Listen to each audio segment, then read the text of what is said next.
Meus irmãos, graça e paz a todos. Eu quero louvar a Deus pela vida de todos os inscritos aqui do canal Rascunho DVD. Eu sou o pastor Edivaldo Pereira.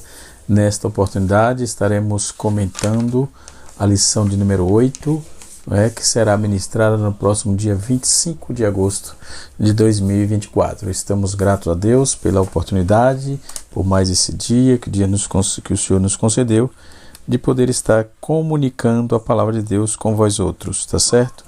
Você que está por aqui e deixa o seu like, já é inscrito no nosso canal, deixa o seu like para que o YouTube entenda e leve o nosso vídeo até mais longe, um pouco mais longe, tá certo? Você que ainda não é inscrito, está passando aqui pela primeira vez, esse canal é um canal que comenta as revistas da Escola Dominical, conforme você deve já ter observado, tanto a aula de adulto como a aula da classe dos jovens. Nesta oportunidade vamos estar comentando a lição de número 8 da classe dos jovens, tá certo? Os jovens estão estudando uma lição sobre Daniel, Daniel na cova dos leões. Então, o tema é assim, Daniel, na cova dos leões, exemplo de fé e coragem de Daniel para testemunho cristão em nossos dias, né? E nós estamos no terceiro trimestre. Se você não é inscrito ainda, se inscreva no nosso canal, deixe o seu joinha para que possamos ter um pouco mais de engajamento e levarmos a palavra de Deus a um pouco mais longe. Quero louvar a Deus pelos irmãos aqui de Cabo Verde, né? Também os irmãos de Portugal, os irmãos Balbino e outros irmãos ali na Inglaterra, no Reino Unido. Deus abençoe de Jesus, tá certo? Os irmãos de todo o continente africano aí que nos ouvem, um abraço a vocês, tá certo? Na lição de número 8, o título da lição é Consequência destruidora do prazer carnal. O comentarista vai usar um texto principal daquele texto de Daniel capítulo 25, versículo número 26 a 28, que tem aquele Mene, contou Deus o teu reino, Tekel, pesado foste na balança e foste achado em falta. Pérez, dividido foi o teu reino e deu-se aos medos e aos persas, né? O tema geral, os assuntos aqui a ser abordado é compreender como se deu o banquete de Belsazar e o símbolo, né? Como se deu o banquete de Belsazar e os símbolos do banquete, tá certo? Vamos com certeza aprender bastante como isso se deu, né? E assim sucessivamente. Dentro dessa questão, nós temos aí um quadro pedagógico interessante, uma orientação pedagógica, porque nós temos aí, dentro desse episódio que aconteceu, lá no livro de Daniel, nós temos o hedonismo em pauta, temos o banquete, temos prazeres carnais, temos profanação e as consequências de tudo isso, tá certo? Então, nós vamos com certeza aprender muito sobre isso, tá certo? E assim sucessivamente, de forma que nós vamos estar focados nesse tema, nesta oportunidade. Por certo, é mais uma lição muito proveitosa que traz aí assuntos sobejos e um desejo de buscar, de estudar, de correr atrás, e assim sucessivamente. Vamos para a nossa lição propriamente dita, e assim sucessivamente. Vamos para frente, tá certo? Quando vamos trabalhar essa proposta, nós vamos ver aqui o tópico da lição, o texto bíblico, está exposto em Daniel, capítulo número 5, verso de número 1 a 6, e o versículo 25 até o versículo 31, E nós temos aqui que esse texto muito interessante. Após a morte de Nabucodonosor, essa é a introdução,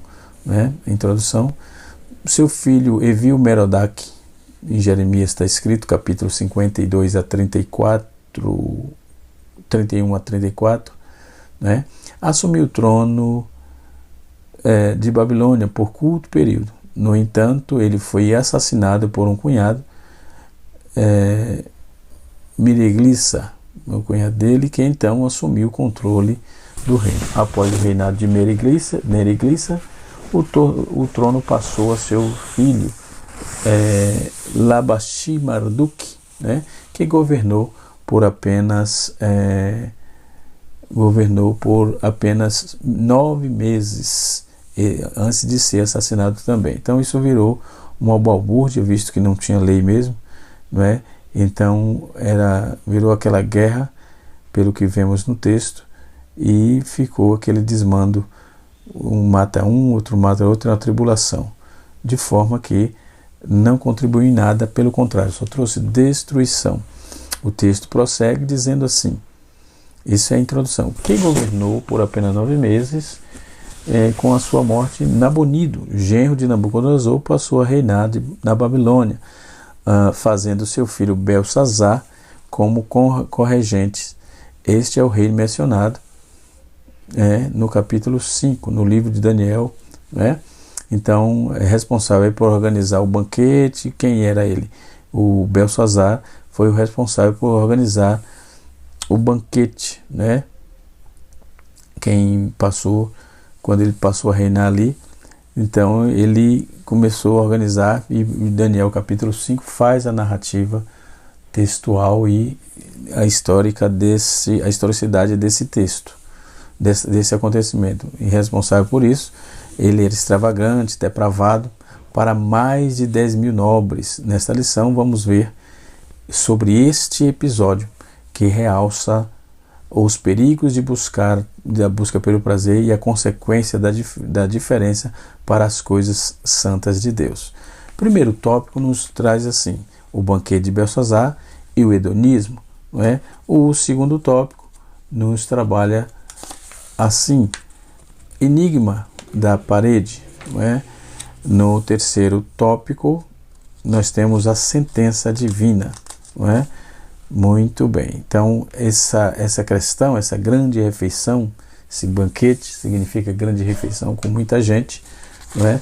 E é sobre isso que nós vamos tratar. O texto diz assim, o rei Belsazar, capítulo de número 5, versículo 1, diz assim, do livro de Daniel, obviamente: o rei Belsazar deu um grande banquete a 1.000 dos seus grandes e bebeu vinho na presença dos mil. Havendo Belsazar provado o vinho, mandou trazer os vasos de ouro e de prata de Nabucodonosor, seu pai. Tinha tirado do templo que estava em Jerusalém, para que bebesse neles o rei e os seus grandes, e suas mulheres e concubinas, né? Então trouxeram os utensílios de ouro que foram tirados do templo da casa de Deus, que estava em Jerusalém, e beberam, né, neles o rei e seus grandes, né, e as mulheres e concubinas. Beberam o vinho e deram louvores aos deuses de ouro, de prata e de bronze e de ferro e de madeira e de pedra. Então tudo quanto é espécie, né? Na mesma hora apareceram uns dedos na mão do homem, uns dedos de mão de homem, e escreveram defronte do carceçal, na estucada da parede do palácio real. E o rei via a parte da mão que estava escrevendo, né? Versículo de número 6. Então se mudou o semblante do rei, e os seus pensamentos turbaram. As juntas dos seus lombos se relaxaram, e os seus joelhos bateram um no outro. Versículo 25 agora, a partir do capítulo 25 do versículo 25 até o versículo 31. Esta, pois, é a escrita que se escreveu: Mene, Tekel e Parsim. Esta interpretação é Mene, que cortou Deus o teu reino e o acabou. Contou Deus o teu reino e o acabou. Tekel, pesado foste na balança e foste achado em falta. Pérez, dividido teu reino e deu-se aos persas e aos medos e aos persas. Então mandou Belsazar que vestissem a Daniel de púrpura, o qual lhe puseram uma cadeia de ouro ao pescoço, e proclamasse a respeito daquele que havia de ser o terceiro governo no seu reino. Naquela mesma noite foi morto Belsazar, rei dos caldeus. E Dário, o Medo, ocupou o reino na idade de 62 anos. Foi um rei tampão. Não é? E dentro desse contexto, nós vamos observar quando a tratativa é feita dentro do texto do versículo bíblico, o tópico de número 1 fala assim: o banquete de Belsazar e o hedonismo. O que é hedonismo? É prazeres desenfreados. Hedonismo quer dizer prazer desenfreado. Dentro desse contexto, nós podemos observar que o que houve naquela festa ali não passa de depravação. Então, o hedonismo ele entra também no contexto da ética, que é uma das doutrinas que concordam e determinam o prazer como o bem supremo. Então, o hedonismo é determinar o prazer como bem supremo, independente de qualquer coisa. A finalidade fundamental da vida moral, embora se afaste do momento de se explicar. É um modo de vida inspirado ou vocativo do hedonismo, que é dedicação ao prazer com estilo de vida. Como a dedicação ao prazer como estilo de vida. E tem muita gente vivendo assim. É o famigerado H, com a vida H, ou seja, vivendo no hedonismo, a vida sem controle e sem ética, tendo o prazer pelo prazer. E isso leva o homem ao bancarrota em todas as instâncias, todas os sentidos da vida. Não ajuda, não deixa intelectual, pelo contrário, não ajuda fisicamente, o corpo vai gritar.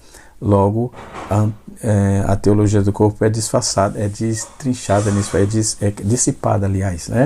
Então, embora se afaste do momento de se explicitar, o conteúdo de característica plena de fruição, assim como os meios para obtê-lo. Então, esse é um substantivo masculino, hedonismo, e baseado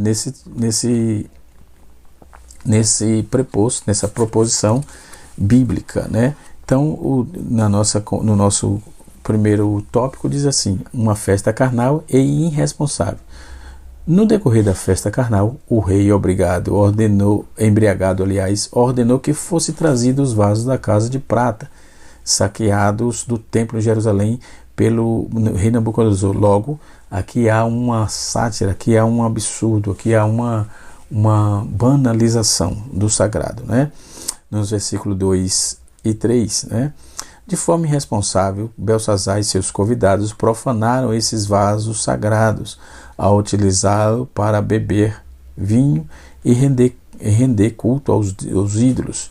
Nesta ocasião, enquanto Nabonido encontrava-se ausente de Babilônia, Belsazar promovia os desejos com mulheres e amigos, satisfazendo suas paixões, mesmo diante de momentos conturbados na Babilônia, no Império Babilônico. Na ocasião, os medos persas eles preparavam a invasão da cidade. Segundo historiadores, a festa teria sido realizada como forma de demonstração de confiança perante o exército de Ciro. No subtópico 2, tópico número 1 e subtópico 2, assim: uma festa profana. Como muitos, Belsazar deixou-se levar pelos desejos, pela imprudência. Seu festim generalizado, regado de luxúria, de bebida e muita comida, a glutonaria pairava solta ali, acabou por profanar os utensílios sagrados de Israel, tendo crescido no palácio, Belsazar tinha consciência do que estava fazendo, porque ele tinha consciência do que estava sendo feito, porque ele tinha sido criado ali no palácio, e ele sabia das coisas do palácio, ele tinha crescido por ali, Então Belsazar tinha consciência do que estava fazendo. Possivelmente ele sabia da humilhante experiência de Nabucodonosor quando Deus o fez comer capim, não é? Mas ele não deu atenção a isso. Tem muita gente assim, vendo as coisas acontecendo de forma negativa, não quer retroceder, pedir perdão, voltar-se e humilhar-se, e acaba se dilacerando e perecendo, né? Porém, ainda assim, resolveu deliberadamente cometer um ato de sacrilégio, né? Demonstrando falta de reverência ao desafio direto às leis divinas. O perigo do hedonismo, né? No primeiro tópico, do terceiro tópico diz assim: o banquete extravagante de Belsazar assim simboliza o banquete extravagante de Belsazar simboliza a busca pelo prazer carnal e a indiferença espiritual da sociedade atual, imersa em uma cultura orientada ao prazer. O hedonismo é uma doutrina que, ao mesmo tempo, uma forma de viver com prazer, como o prazer, coloca o prazer como principal objetivo de vida, conforme já trouxe aqui, explicitei a tradução, a etimologia dessa palavra. Os hedonistas defendem que as coisas mais importantes na vida é a conquista do prazer e a fuga do sofrimento, de sorte que a primeira pergunta que fazem não é: isto é correto? Mas assim, trará prazer? São perguntas que se fazem. Hoje vemos muita manifestação onde o prazer imediato e a busca pela satisfação pessoal superam considerações morais, espirituais e etc. Né? As Escrituras oferecem várias advertências com relação a esses comportamentos, né? Conforme vamos ver em Eclesiastes 2:10 a 11, onde o rei Salomão buscou prazer mundano e sua busca de sabedoria concluiu tudo quando estava no fim dos dias, nos seus últimos tempos. Ele começou a entender que isto era tudo vaidade. Em Gálatas, no capítulo 5, verso 19 a 21, Paulo nos adverte contra as obras da carne, que inclui orgias e bebedice. Entendeu? Vale a pena satisfazer em algo e conduzir cedo ou tarde ao sofrimento? São perguntas que estão aqui. Hedonismo, aí, ponto importante, você vai ver na sua lição: o hedonismo é uma doutrina e ao mesmo tempo uma forma de viver. Está na nossa lição aqui, que coloca o prazer como o principal objetivo de vida, não é? E assim sucessivamente. Temos que ter cuidado com esse tipo de anomalia, não é? No seu texto, dando uma observada mais no texto, Nabucodonosor precisou ficar louco para ser convertido, não é? Então foi salvo porque se humilhou diante de Deus, mas Belsazar, apesar de tantos exemplos que ele tinha já, e advertências, continuou no caminho da desobediência e morreu sem chance alguma de arrependimento. Então Deus oferece ao homem muitas oportunidades de se arrepender. Isso é uma coisa que vimos aqui na lição, certo? Outro ponto importante que vamos ter que observar, que o livro de Daniel, ele nos fala, o livro de Daniel, nesse capítulo 5, nos fala de outros reis, de um outro rei. Belsazar não ficou louco, fala de Nabucodonosor e também de Belsazar.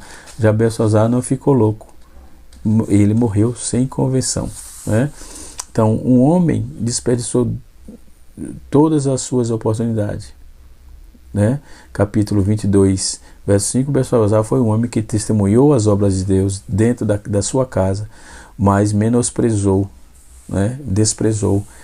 Ele desprezou tudo que Deus havia feito. Ele era da família real. Seu pai, Nabucodonosor, foi convertido a Deus. Ele presenciou todos os acontecimentos, os relatos, né, que tinha passado ali. E nós vamos ver isso desde o capítulo 1 de Daniel até o capítulo 4. Né? Então, podemos observar isso. Né? Ele devia ter a idade aí de Daniel e viu-se seu testemunho, bem como o testemunho de seus amigos. Viu como Deus libertou os amigos de Daniel na fornalha e tal. Então, como Nabucodonosor foi arrancado do trono para tornar-se um animal, e até o seu coração foi humilhado e convertido. Né? Nós temos um comentário chamado Stuart, Eliot, ele diz que Belsazar foi um homem que viu Deus tratando de modo pessoal como alguém próximo a ele. Então ele sabia que o que era conversão. Ele não estava fazendo nada sem conhecimento. Isso é que trouxe mais prejuízo para ele, né?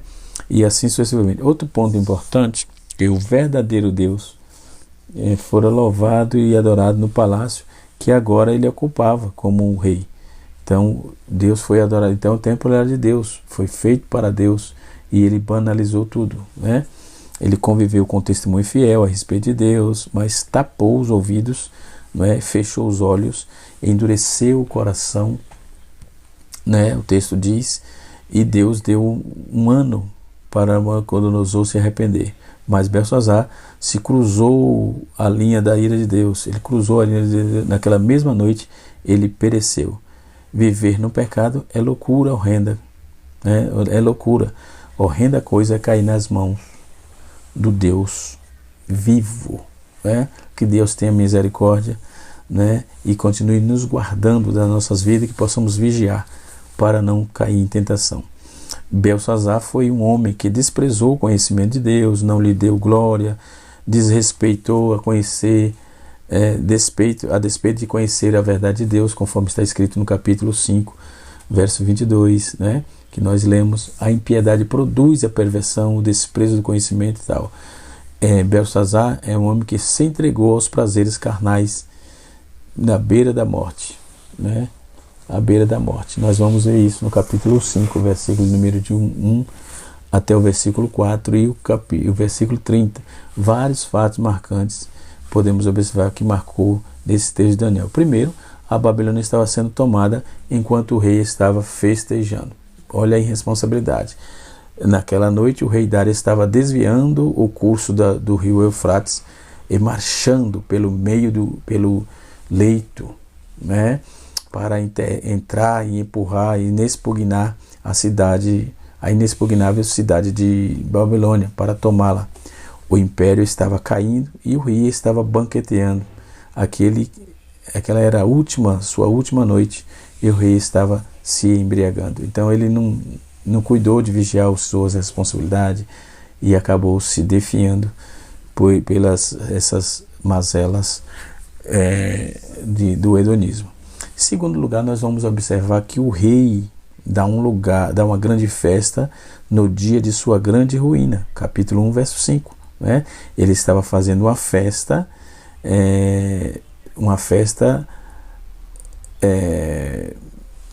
nababesca, uma festa no dia do mais fatídico da sua vida, né?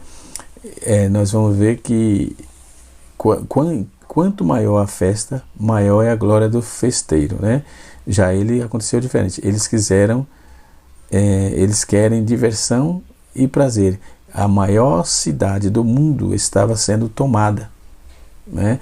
Então ele não teve nenhum festejo, teve o festejo, mas não teve alegria posterior, não teve lembrança. A lembrança foi a mais desprezível, mais horrenda possível, que foi a morte de Belsazar, não é? Por causa da sua irresponsabilidade, não é? Enquanto a cidade estava sendo tomada, o rei e os seus nobres estavam bebendo, né? Estavam cometendo torpezas e assim sucessivamente. Eles estavam à beira de um abismo e não se percebia disso. Muitas pessoas também não sabem, né, se não percebem os riscos que correm. Estão à beira da morte, nas barras do juízo de Deus, e continuam anestesiadas, né, pelos seus pecados. Em terceiro lugar, nós vamos ver o rei lidera os seus nobres em uma festa dissoluta, de embriaguez, de sensualidade, não é? Na noite do seu juízo, não é? Outro erro foi o rei outro erro do rei foi o abuso da bebedeira. A embriaguez promove a dissolução, não é? Está escrito em Efésios capítulo 5, verso 18, né? A bebedeira é um espetáculo indigno que produz consequências desastrosas. Quem bebe está soltando os freios do domínio próprio à beira de um abismo, né? Os acidentes de trânsito, por exemplo, brigas, assaltos, arrombamentos e delitos sexuais, e adultérios e assassinato têm muitas vezes a sua origem no álcool, né? Em quarto lugar, nós vamos ver que o rei, ele promove uma festa para profanar as coisas do sagrado, as coisas sagradas. Então, o rei, além de se entregar à embriaguez, né? Além de se entregar à embriaguez, ele dá mais um passo na direção de sua ruína. Ele manda trazer os vasos do templo para profaná-los de forma estúpida e infame. E profanar as coisas de Deus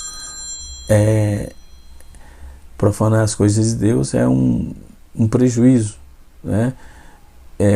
Profanar as coisas de Deus é um grave pecado. Usar os vasos do templo sagrado para o culto ao Senhor, numa festa profana, num bacanal, não é? Ou seja, que era festas com orgia, uma terrível ofensa à santidade de Deus. Então Belsazar fez o pior que o seu pai. Este saqueou o templo de Jerusalém. Ele levou os vasos sagrados para o templo de seu Deus, né? Daniel capítulo 1, versículo de número 2.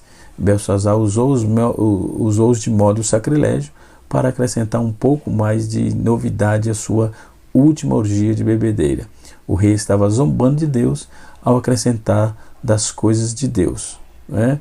Ao escarnecer, zombando de Deus ao escarnecer das coisas de Deus. Aquele gesto de profanação era também uma afronta a um abuso ao povo de Deus, a cena de desprezo, né, ao Deus dos céus, o Deus a respeito de quem Belsazar ouviria desde a meninice, né? Ele tinha certeza, estava sabendo que estava irresponsável, né? Então ele estava profanando mesmo a propósito, pelo que entendemos, né? De rejeição, ele conhecia o Deus desde a sua meninice, e de rejeição o testemunho que recebera, né? Então ele rejeitou tudo aquilo que ele conhecia com respeito à grandeza e o poderio do grande Deus. Ele acabou sucumbindo dentro disso. Em quinto lugar, nós vamos ver que o rei promove uma festa idolátrica ao dar louvor a Deus fabricado por mãos humanas, né? Além de profanar as coisas de Deus, o rei usa os vasos do templo para louvar suas falsas divindades. A idolatria é um falso pecado, é um pecado ofensivo a Deus. A idolatria é uma expressão de profunda cegueira espiritual. Ela provoca a ira de Deus. Um homem que foi solenemente perturbado pelo dedo de Deus, né? Ele foi o dedo de Deus na parede. Isso foi um milagre, né? Isso foi um negócio assim gigantesco. E nós podemos ver, enquanto ele celebrava os seus deuses, bebendo vinho, Deus não deixou por menos. Deus não se deixa escarnecer, né? Isso aqui é um fato contundente. No mesmo instante, aparecem uns dedos escrevendo na parede, né? E o comentarista Oswaldo Litz, ele comentando esse episódio, né? Ele diz que o ruído dos corpos e das taças cessou. Porque o ruído é quando eles estavam manipulando ali para usar, para beber. Aí a conversa emudeceu, as mãos ficaram imóveis. Em poucos segundos, todo o ambiente estava transformado em um palco de medo e horror, por causa do dedo de Deus. Vou repetir isso aqui. O ruído dos copos e das taças cessou quando Deus começou a escrever na parede, né? Cessou. A conversa emudeceu, as mãos ficaram imóveis.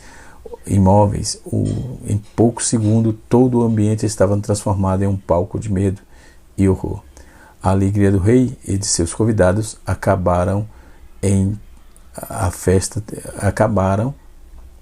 seus convidados acabam ali, a alegria do rei e seus convidados acaba, a festa termina, o desespero toma conta de todos. O rei empalidece, ou seja, estava pálido, seu joelho batia um no outro, e a alegria do pecador dura pouco. Isso aqui nós podemos ver, isso aqui estava pecando, estava fazendo orgia, estava usando das coisas de Deus. Deus tomou providência. Logo acabou tudo. A alegria do rei e de seus convidados acabaram né, acaba e a festa termina, o desespero toma conta de todos e o rei empalidece, né, ou seja, ficou pálido, seus joelhos eles batem um no outro, então a alegria do pecador durou pouco, certo? Num piscar de olhos, tudo termina para o monarca arrogante. Deus anotou todos os seus pensamentos, palavras e obras. Agora, em poucas palavras, Deus escreveu lá: pesado foi o teu reino e foste achado em falta. Ponto. Encontrou, né? Apresentou-lhe a conta. Pronto. E já uns dedos, escrevendo silenciosamente em poucas palavras, causaram grande pavor.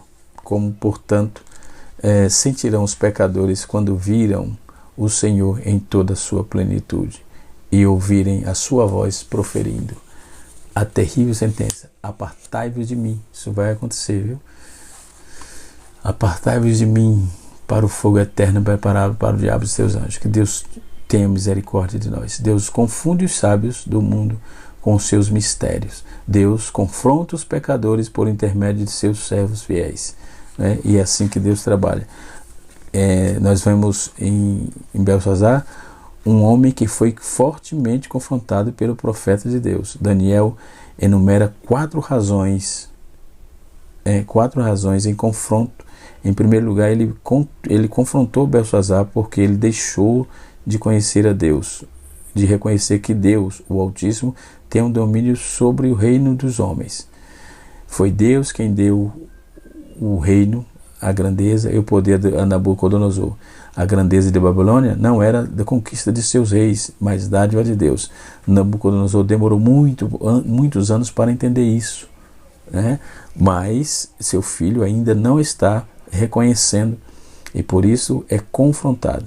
Em segundo lugar, por que Beltesazar deixou de se humilhar diante de Deus a despeito de exemplos tão fortes que tinha dentro da sua própria casa? Quanto mais luz temos, mais responsáveis somos. Então ele viu o que aconteceu com seu pai, com Nabucodonosor, indo comer capim com o boi. Mesmo assim ele se endureceu. Porque aconteceu isso? Porque o Nabucodonosor endureceu o coração, endureceu o serviço, né? A despeito de tantos exemplos, esse rei ainda mantém o seu orgulho, né?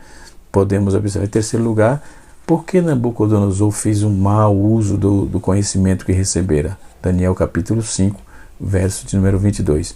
O conhecimento das coisas de Deus nos torna responsável, né? O rei pereceu,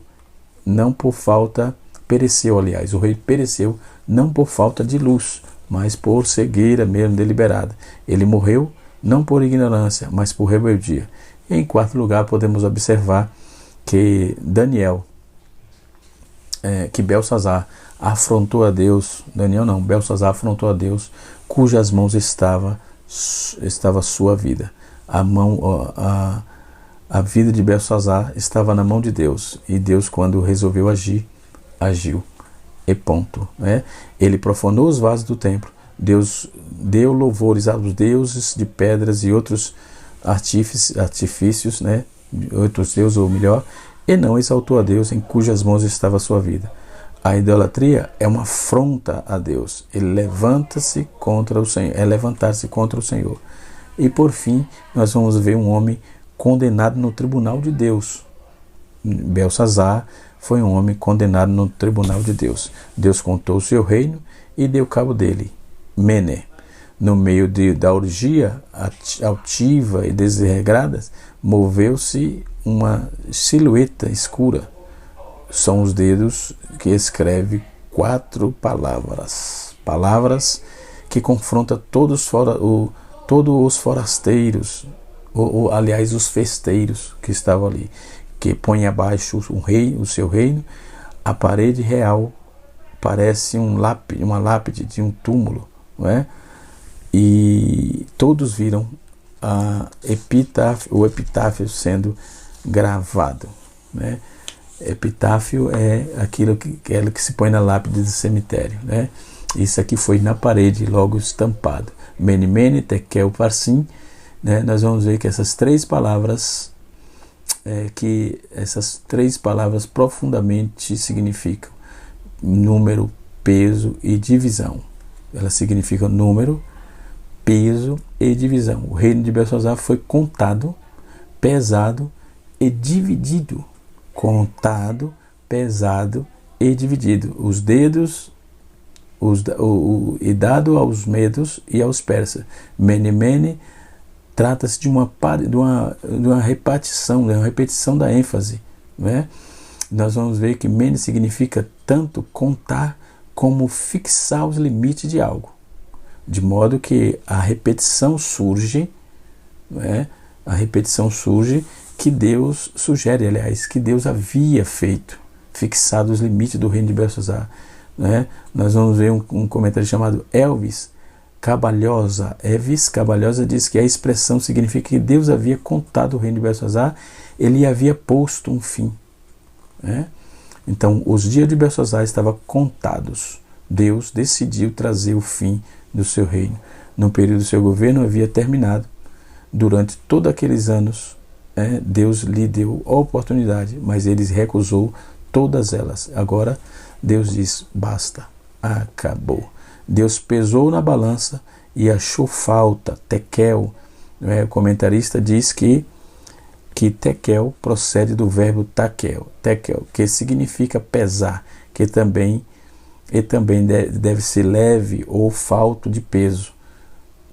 Certo? Deus pesou cada ato de sua vida. É isso que Deus está fazendo.